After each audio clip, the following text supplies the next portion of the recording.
মাছের রাজা ইলিশ আজকে নিয়ে এলাম সরষে ইলিশ। এটা আমার শাশুড়ি মার থেকে শেখা। প্রথমে যখন এটা আমি রান্না করি তখন কাঁচামরিচ বাটতে গিয়ে আমার হাতের হয়েছিল অবস্থা, কি বলবো, আর বলার মতো না। তবে যখন সবাই এটা খেয়ে টেস্ট করলো তখন সবার প্রশংসা পেয়ে সব জ্বালা চলে যায়।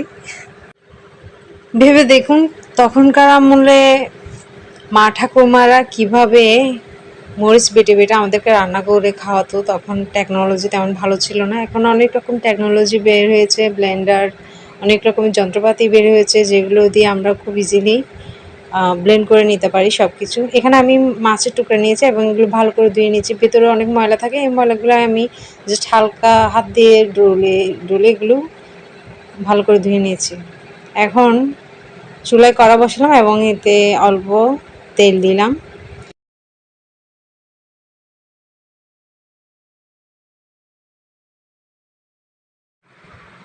এখন তেল যখন একটু গরম হলো তখন এখানে একটা পেঁয়াজ কুচি বড় সাইজের দিয়ে দিলাম এবং এটা আমরা চামচের সাহায্যে নেড়ে চেড়ে ভেজে নেব। ভাজতে ভাজতে যখন এটা নরম হয়ে যাবে তখন আমরা এখানে আদা আর রসুন বাটা এখানে 1.5 টেবিল চামচ পরিমাণ করে আছে দুটোটা, তা দিয়ে দিলাম এবং এগুলো ভালো করে মিশিয়ে নিচ্ছি। এগুলোকে আমরা একটু ভেজে নেব যাতে করে এখানে রসুনের যে কাঁচা গন্ধটা আছে তা চলে যায়। এখানে লবণ আছে স্বাদ অনুযায়ী, হলুদের গুঁড়া 1.5 টেবিল চামচ পরিমাণ, ধনের গুঁড়া 1 টেবিল চামচ পরিমাণ, জিরার গুঁড়া 1/2 টেবিল চামচ পরিমাণ আছে। এগুলো আমি দিয়ে দিলাম একসাথে। এখন ওই বাটিতে মশলা লাগানো আছে তাই এখানে আরও অল্প জল দিয়ে ভালো করে এগুলো মিশিয়ে দিয়ে দিলাম এবং আরও অল্প জল দিলাম। এগুলো মশলাগুলোকে আমরা ভালো করে কষিয়ে নেওয়ার জন্য দিলাম, আর নাহলে মশলা পুড়ে যাবে। এখন চামচ দিয়ে নেড়ে চেড়ে আমরা এগুলোকে জাস্ট কষিয়ে নেব। দেখুন কষাতে কষাতে যখন এখানে উপরে তেলটা এভাবে বেশি উঠেছে, দেখুন এরপর যে এখানে আমি সর্ষে বাটা দিচ্ছি 150 গ্রাম পরিমাণ এখানে আছে। বাটিতে অল্প সর্ষে বাটা লেগেছিল তাই অল্প জল দিয়ে এগুলো ধুয়ে দিয়ে দিলাম। এখন এখানে আমি দিচ্ছি 2টা বড় সাইজের পেঁয়াজ আর কাঁচামরিচ বাটা।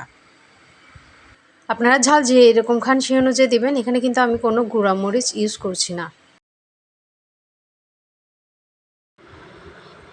এতে করে কাঁচামরিচে একটা ফ্লেভার পাবেন যেটা গুঁড়া মরিচ দিয়ে রান্না করার সময় আমি পাইনি।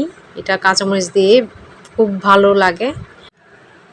এখন এটা চামচের সাহায্যে নেড়ে চেড়ে আমরা ভালো করে কষিয়ে নিব। দেখবেন যাতে তলায় এটা লেগে পুড়ে না যায়, এদিকে সাবধান থাকবেন।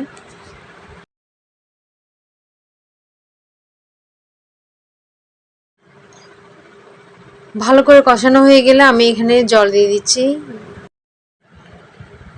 জাস্ট এখানে আমি 4 কাপ পরিমাণ জল দিলাম এবং এগুলো ভালো করে মিশিয়ে নিচ্ছি। মেশানো হয়ে গেলে ঢাকনা দিয়ে দিলাম। এখানে ফিরলাম প্রায় আমি 10 মিনিট পর।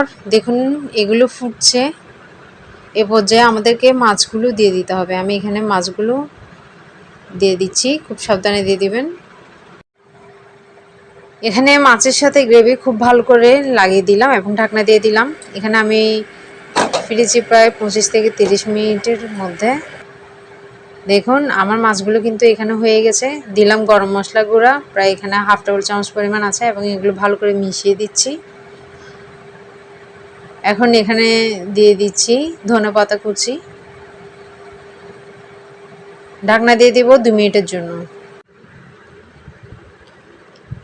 আমি এখানে ফিরলাম 2 মিনিট পর।